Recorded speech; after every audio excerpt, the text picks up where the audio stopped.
Okay students, कैसे हो आप सब लोग।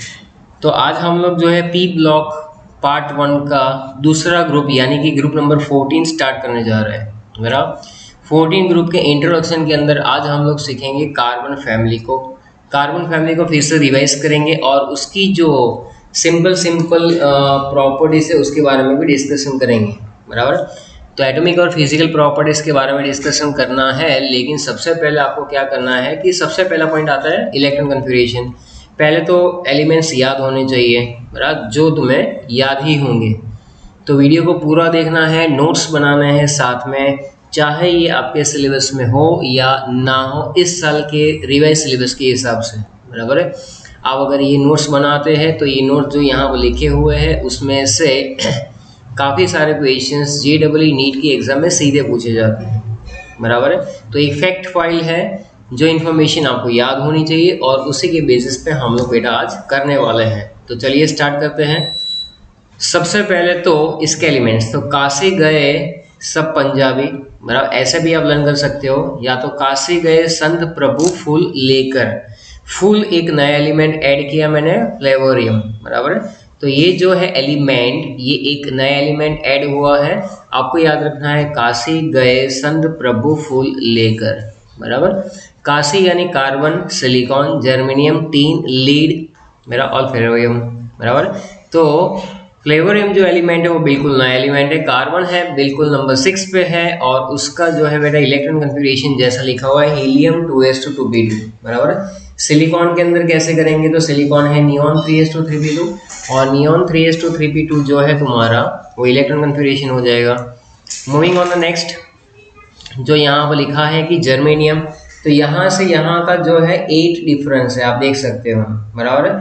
फिर इसमें आप 18 ऐड कर दोगे तो ये बनेगा ये वाला 32। उसके बाद कितना ऐड करना है आपको, 18 ऐड करना है।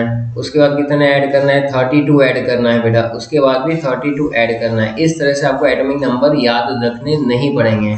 इलेक्ट्रॉन कन्फिगरेशन बहुत ही ईजी है। जर्मेनियम में लिखेंगे हम लोग आर्गन 3d10 4s2 4p2।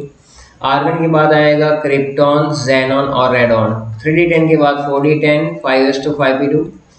फिर आएगा जेनॉन जो कि लीड में लिखेंगे xenon 4f14 5d10 6s2 6p2। और फ्लेवोरियम जो है बेटा लास्ट एलिमेंट, जिसको हम लोग लिखेंगे कैसे, radon 5f14 6d10 7s2 7p2। तो ये आपका इलेक्ट्रॉन कन्फिगरेशन हो गया।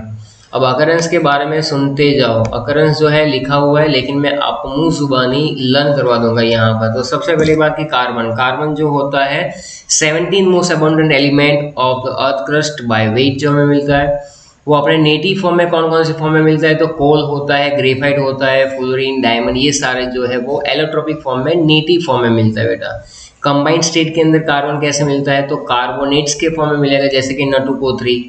हाइड्रोकार्बन यानी CH4 C2H6 methane ethane propane वैसे मिल सकता है। कार्बोहाइड्रेट्स के फॉर्मेट में भी मिलेगा। कार्बोहाइड्रेट जो है ग्लूकोज, फ्रुक्टोज, ये सारे कार्बोहाइड्रेट हो जाएंगे बेटा। कार्बन डाइऑक्साइड जो मिलता है 0.03% हमें मिलता है। तो कार्बन के अंदर कितनी चीजें याद रखनी है, फिर से फटाफट फिर से। ये है तुम्हारा 17 most abundant element occur in the native form. बराबर है।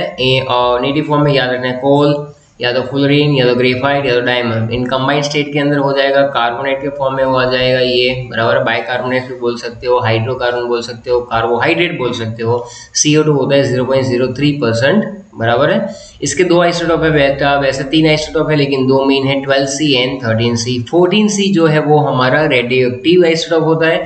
रेडियो एक्टिव जो आइसोटोप हमारा है वो बेसिकली कैसा होता है, तो उसकी हाफ लाइफ पीरियड होती है जिसकी वैल्यू है 5570 ईयर्स। हाफ लाइफ का मतलब इनिशियल मान लो कि x है amount, after some time x/2 हो जाता है, तो x में से x/2 होने तक का जो टाइम है उसको कहते हैं half life.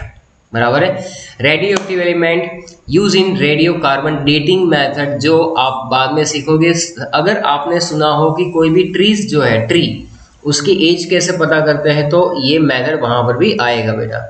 Moving on the next, silicon के बारे में सीखेंगे। सिलिकॉन जो है second most abundant element by wait 27.7%। बराबर। तो सबसे पहला कौन, ऑक्सीजन, विच इज नियरली 46%। बराबर है। यहाँ पर सिलिकॉन कैसे मिलता है, तो it occurs in the form of SiO2, sand और क्वार्ट्स।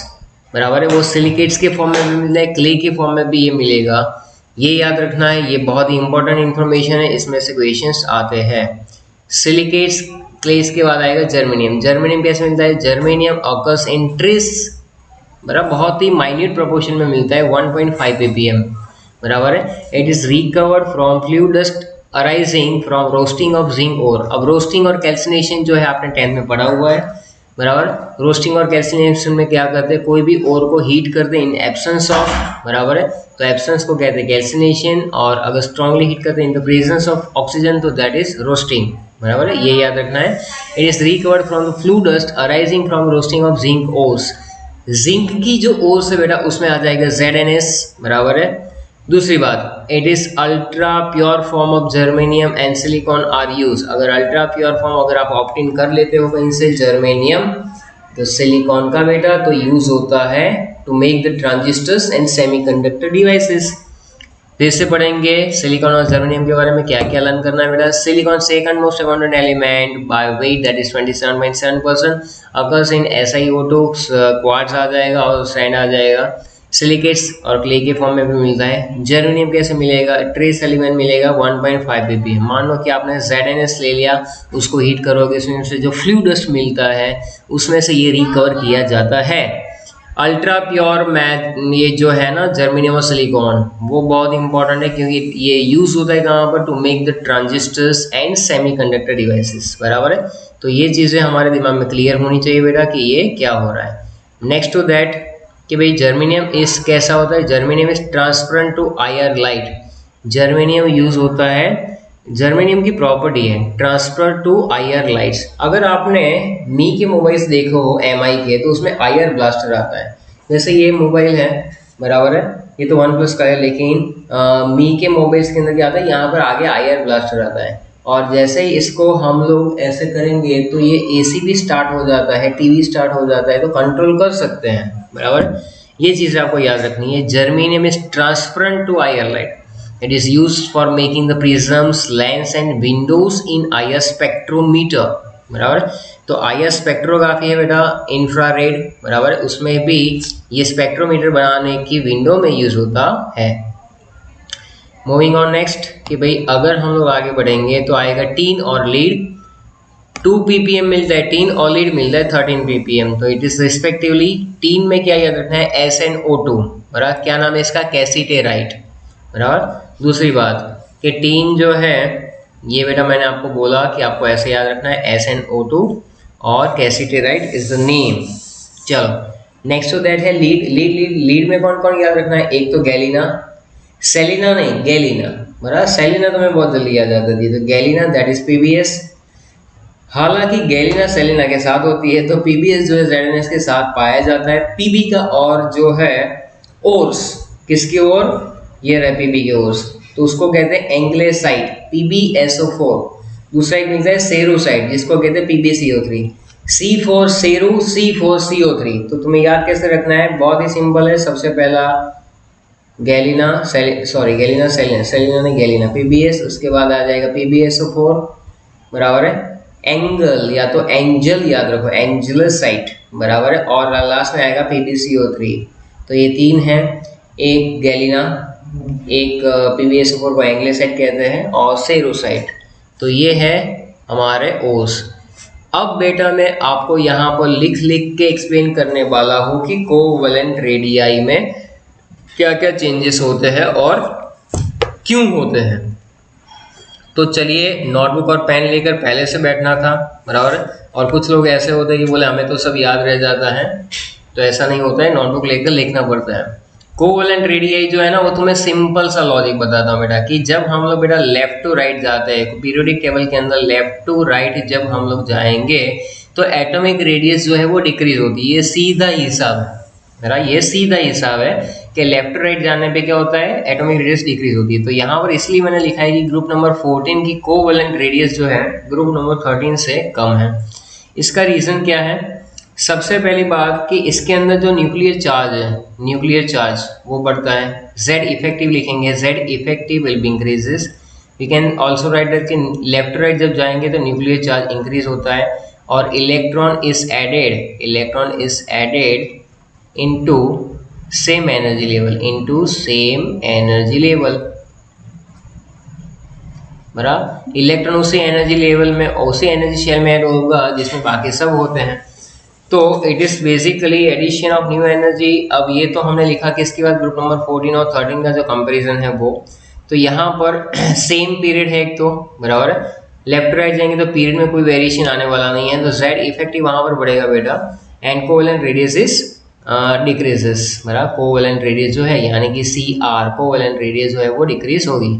अब मैं आपको कंपैरिजन करवाऊंगा टॉप टू बॉटम की, टॉप से लेकर बॉटम, बराबर। टॉप टू बॉटम में क्या होता है, तो क्या लिखेंगे, electron is added, electron is added into new energy shell, into new energy shell, बराबर। एक तो ये याद रखना है कि इलेक्ट्रॉन हर बार नए एनर्जी शेल के अंदर ऐड होता है। एक कॉल आया था तो वो बाद में कर लेंगे, बराबर। Okay, electron is added into new energy shell, यानी कि जब कभी भी आप काशी गए सब पंजाबी में आओगे, नीचे आओगे, तो इलेक्ट्रॉन हर बार नए एनर्जी शेल में ऐड होगा, बराबर है। इसका मतलब क्या होगा कि न्यूक्लियस और इलेक्ट्रॉन का डिस्टेंस जो है वो बढ़ेगा और एट्रैक्शन कम होता जाएगा। इसको हम लोग लिख सकते हैं कि addition of new energy shell in the succeeding element, basically what happen, increasing in covalent radius, तो increases covalent radius, covalent radii, बराबर। तो जनरली कोवेलेंट रेडियस इंक्रीज होती है from silicon onwards, but small due to ineffective shielding effect. तो अगर मैं covalent radius की यहाँ पर आपको एक वैल्यू बताओ बेटा, तो कार्बन, सिलिकॉन, जर्मेनियम, टीन और लीड की बात करेंगे, तो उन्होंने कोवेलेंट रेडियस की वैल्यू दी है 77, फिर है 118, फिर आ जाता है 122, फिर आ जाएगा 140 और फिर आ जाएगा 146। तो जो आप देखोगे यहाँ पर टॉप टू बॉटम इंक्रीज तो है, बराबर। कार्बन से सिलिकॉन में बहुत बड़ा जंप आया, फिर सिलिकॉन से जर्मेनियम में छोटा सा जंप आया, फिर थोड़ा बड़ा जंप कह सकते हैं, इससे बड़ा, और फिर थोड़ा सा छोटा। तो ये जो हम लोग वेरिएशन जो ऑब्जर्व कर रहे हैं बेटा, वो बेसिकली क्या होता है कि जब हम लोग इसका आंसर देंगे तो इसके आंसर में एक ही वर्ड आएगा, in effective shielding effect, in effective shielding effect, बराबर है। ये रहेगा, किसकी वजह से इन इफेक्टिव होगा बेटा, DNF ऑर्बिटल, क्योंकि DNF orbital poor shielding effect दिखाते हैं। तो ये चीज़ें हमें पता होनी चाहिए। मूविंग ऑन द नेक्स्ट, अगर हम लोग आयोनाइजेशन एंथैल्पी की बात करेंगे तो आप टाइटल डालेंगे आयोनाइजेशन एंथैल्पी। तो सबसे पहली बात, लेफ्ट टू राइट, यानी ग्रुप नंबर 13 से अगर 14 में जाएंगे हम लोग तो क्या होगा, आयोनाइजेशन एंथैल्पी इंक्रीजेस। तो ग्रुप नंबर 14 के जो एलिमेंट्स हैं have higher ionisation enthalpy than group number 13। बहुत ही सिंपल सा लॉजिक है, इसके अंदर कुछ समझाने जैसा है भी नहीं, बराबर है। Due to higher nuclear charge, क्या लिख सकते हैं, due to greater nuclear charge and smaller size, बराबर।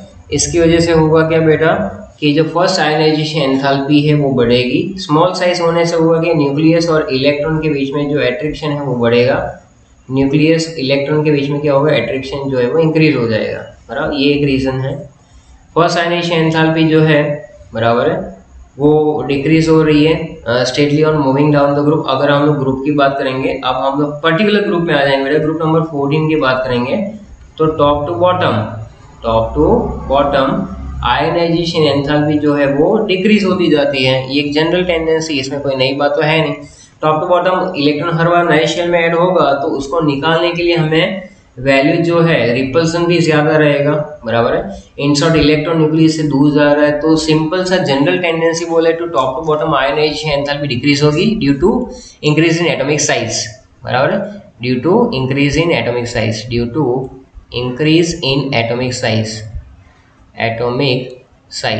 बराबर।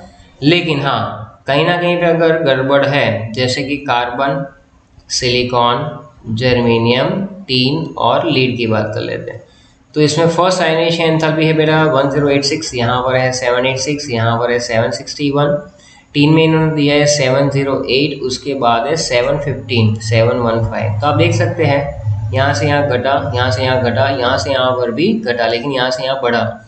3 से लीड में बढ़ा बेटा, 3 से लीड के अंदर क्या हो रहा है, बढ़ रहा है, बराबर है। तो फर्स्ट आयनाइजेशन एंथैल्पी जो है वो डिक्रीज हो रही है डाउन द ग्रुप, बराबर है। डिक्रीज जो है बहुत ही शार्प है, बराबर। कार्बन से सिलिकॉन एकदम शार्प डिक्रीज है। टू कार्बन टू सिलिकॉन जो है, देखो ये बड़ा डिक्रीज है, ऐसा बोल रहा हूँ, ये बड़ा डिक्रीज है। फिर थोड़ा थोड़ा डिक्रीज कम होता गया है, 786 से 761, फिर 708, फिर अचानक से बढ़ा, बराबर। फर्स्ट आयनाइजेशन एंथैल्पी, तो फर्स्ट आयनाइजेशन एंथैल्पी जो लास्ट में बढ़ी, बराबर, वो क्यों बढ़ी होगी कि पुअर शिलिंग इफेक्ट की वजह से एट्रिक्शन बढ़ा होगा, बराबर। डिक्रीज इन आयनाइजेशन एंथैल्पी, वो तो बहुत ही सिंपल सी बात थी कि टॉप टू बॉटम जो जा रहे हैं उन्होंने, इंक्रीज इन एटॉमिक साइज, ये जो इंक्रीज वो तो मैंने समझा दिया आपको ऊपर ही कि एटॉमिक साइज इंक्रीज हो रहा है, इसकी वजह से हो रहा है, बराबर है। फ्रॉम टीम टू लीड, अगर मैं यहाँ पर लिखूँ SN टू PV, बराबर है। SN टू PV जो है, ये जो इंक्रीज आ रहा है, इंक्रीज इन आयनाइजेशन एंथैल्पी, बराबर है, ये किसकी वजह से आ रहा है, बराबर, किसकी वजह से आ रहा होगा। तो एक तो होता है 30 न्यूक्लियर चार्ज बढ़ना, 32 यूनिट बढ़ जाता है, न्यूक्लियर चार्ज जो है वो बढ़ेगा 32 यूनिट, विच आउटवे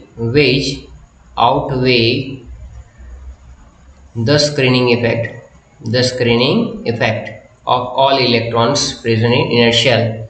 तो ये एक पैरामीटर जो था हमें डिस्कस करना था। एक पैरामीटर और है जो बार बार डिस्कस करते हैं, इलेक्ट्रोनेगेटिविटी।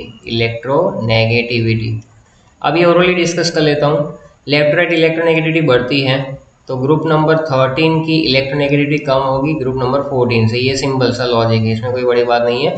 लेफ्ट राइट इलेक्ट्रोनेगेटिविटी जो है बढ़ती है बेटा, इसका रीजन का इलेक्ट्रॉन को होल्ड करने की कैपेसिटी बढ़ती है। लेफ्ट राइट एक तो न्यूक्लियर चार्ज बढ़ता है, इलेक्ट्रोनेगेटिविटी ग्रुप 14 के एलिमेंट ज़्यादा इलेक्ट्रोनेगेटिव है कंपेयर टू ग्रुप नंबर 13। तो यहाँ पर क्या लिखेंगे हम लोग कि due to small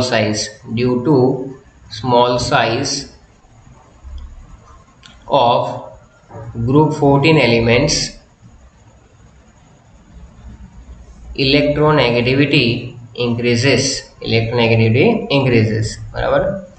then electronegativity जो है decrease down from carbon to silicon. Carbon से सिलिकॉन जो है बेटा, इलेक्ट्रोनेगेटिविटी की अगर मैं वैल्यू बताऊं तो ये तो हो गया। अब डाउन द ग्रुप की बात करेंगे तो 14 ग्रुप के जो जो एलिमेंट है, जैसे कार्बन है, सिलिकॉन है, जर्मेनियम, टीन और लीड, इसके अंदर इन्होंने वैल्यू दे रखी है आपको इलेक्ट्रोनेगेटिविटी की, जैसे कि 2.5, फिर 1.8, 1.8, 1.8 और 1.9, बराबर। तो पहली बात तो कार्बन से सिलिकॉन डिक्रीज हुआ एंड देन रिमेन्स कांस्टेंट, बराबर है, एंड देन स्लाइटली इंक्रीजेस। तो ये सब कुछ कैसे समझाया जा सकता है, कार्बन से सिलिकॉन एटॉमिक साइज बड़ी हो गई, फिर ज़्यादा वेरिएशन नहीं आ रहा इलेक्ट्रोनेगेटिविटी में, यानी कि उसको होल्ड करने की कैपेसिटी जो है ऑलमोस्ट सिमिलर है, लेकिन लास्ट में पुअर शिलिंग इफेक्ट की वजह से वापस थोड़ा सा कम हो जाता है। उसके बाद आता है इसकी कुछ फिजिकल प्रॉपर्टीज़, यानी कि अगर मैं बात करूँ तो मेटालिक कैरेक्टर, बराबर। अब मेटालिक कैरेक्टर तो लिखना पड़ेगा बेटा कि all the elements of group 14 are solids. Group 14 के जो एलिमेंट्स है सॉलिड्स है, they are less electropositive and less metallic than 13, यानी ग्रुप 13 जो है वो ज़्यादा मेटालिक था ग्रुप 14 से, बराबर, because they are less electropositive than 13। तो लेफ्ट राइट जो मेटालिक कैरेक्टर डिक्रीज होता है। ओके, नाउ ये किसकी वजह से होता है, स्मॉलर एटॉमिक साइज की वजह से। ये किसकी वजह से होगा, smaller atomic size and higher ionisation enthalpy, ये पहली बात। फिर अगर हम लोग देखेंगे down the group metallic character जो इंक्रीज ही होता है ग्रुप 14 के अंदर, बराबर है। Down the group metallic character increase होता है बेटा। ये हर एक ग्रुप में हम लोग पढ़ते ही है कि क्यों ऐसा होता है। तो generally top to bottom atomic size increase होती जाती है, इलेक्ट्रॉन इजीली लूज हो सकता है, तो मेटालिक कैरेक्टर बढ़ जाता है, बराबर। फॉर एग्जाम्पल कार्बन जो है, इसको ये लोग स्ट्रिक्टली नॉन मेटालिक कहते हैं, नॉन मेटल में लिखेंगे इसको, बराबर। सिलिकॉन एसेंशियली नॉन मेटल है, सिलिकॉन एसेंशियली नॉन मेटल है, बराबर, एसेंशियली ये टिपिकल है। जर्मेनियम को हम लोग गिन लेते हैं यहाँ पर सेमी मेटल या तो मेटलॉइड्स, मेरा मेटलॉइड्स। और फिर नीचे जाते जाते जो है मेटलिक कैरेक्टर बढ़ जाता है, यानी tin and lead are soft metal, tin and lead are soft metal, बराबर, ये लिख लेंगे विथ लो मेल्टिंग पॉइंट। चलो मेल्टिंग पॉइंट बॉइलिंग पॉइंट की जहाँ पर बात करेंगे हम लोग, मेल्टिंग पॉइंट बॉइलिंग पॉइंट की बात करेंगे तो क्या होगा, मेल्टिंग पॉइंट बॉइलिंग पॉइंट जो ग्रुप नंबर 14 के जो होते हैं दे आर मच हायर, यानी कि ग्रुप नंबर 14 के मेल्टिंग पॉइंट जो है बेटा वो ग्रुप 13 से कैसे होंगे, ज़्यादा होंगे, बराबर है। ये किसकी वजह से होगा, तो ये रीज़न है एटम्स ऑफ ग्रुप 14 जो है ना वो क्या करते हैं, ग्रुप 14 के elements, group 14 elements form 4 covalent bond, 4 covalent bond with each other, बराबर, and hence exist strong binding force. So उसके पास क्या रहता है, strong binding force, binding force, बराबर। तो स्ट्रॉन्ग बाइंडिंग फोर्स होता है between their atoms, between their atoms, बराबर, उनके एटम के बीच में स्ट्रॉन्ग बाइंडिंग फोर्स रहेगा, ये आपको याद रखना है, विच इज ईच अदर। तो इसकी वजह से इसके मेल्टिंग पॉइंट बॉइलिंग पॉइंट जो है वो बढ़ेंगे, बराबर है। सो ये आपको याद रखना है, melting point and boiling point decrease, okay. दूसरी बात है ग्रुप के अंदर, तो ग्रुप नंबर 14 में moving from top to bottom, moving from top to bottom क्या होगा, मेल्टिंग पॉइंट या boiling point decrease down the group, decreases down the group, बराबर। And that is inter atomic forces जो अब अट्रैक्शन है वो थोड़े कम होते जाएंगे, इसी की वजह से ये हमें मिलता है। तो ये सिंपल सी कहानी थी आज की, बराबर है, जो हमने यहाँ पर लिखकर एक्सप्लेनेशन पूरा किया हुआ है। Now we are moving on the next, oxidation states and trends in chemical reactivity, ये करेंगे बेटा। तो यहाँ तक का कंटेंट जो है इंट्रोडक्शन पार्ट में आप अच्छे से लिखकर लर्न कर लेना। Thank you very much.